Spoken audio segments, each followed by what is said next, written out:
Pas de courage, alors viens jouer dehors, alors viens jouer dehors.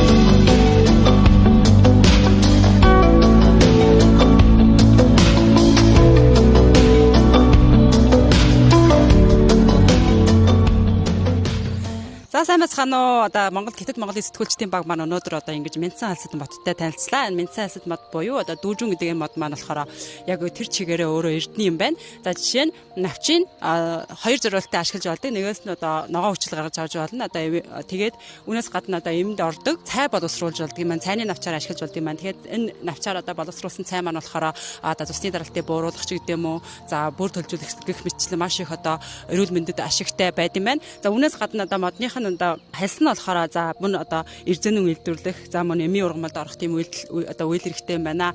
Тийм учраас одоо энэ хүү мод маань одоо энэ хавцаануудад ургадаг одоо бүх одоо дэлхийд дээрх одоо Мянсан алсад модны 95% нь одоо Хятадд ургад юм байна. Тэгэхээр одоо энэ хүү модоны одоо ингэж эрдэнэ болгоод одоо энэ хавийн тариаланчтааны ингэж одоо хоршуулж нийтдээ 54 өрхийг өгөөд хоршоо болгон ингэж хөдөө орон нутгийн хөгжлийг дэмжих за мөн тариаланчдынхаа орлогыг нэмэгдүүлж ядруулаа зангижруулах ийм зорилготой ажиллаж байгаа юм байна.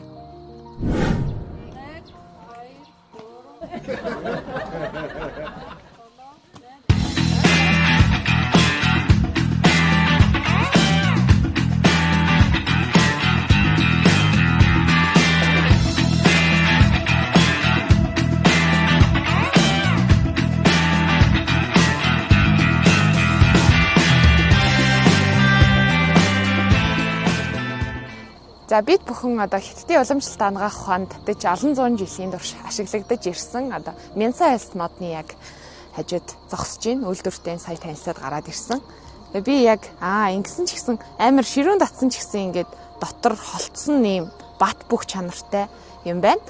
За Азийн орнуудад бол Хятад ер нь 95% нь ургадаг. Тэгээд 5% нь бол бусд Японд ургадаг, Азийн орнуудаар ургадаг юм уламжлалт ангаах ухаанд ашигладаг антиоксидант өндөртэй ийм ургамалтай танилцлаа. За дээрээс нь бас цаас үйлдвэрлэлд ашигладаг юм байна.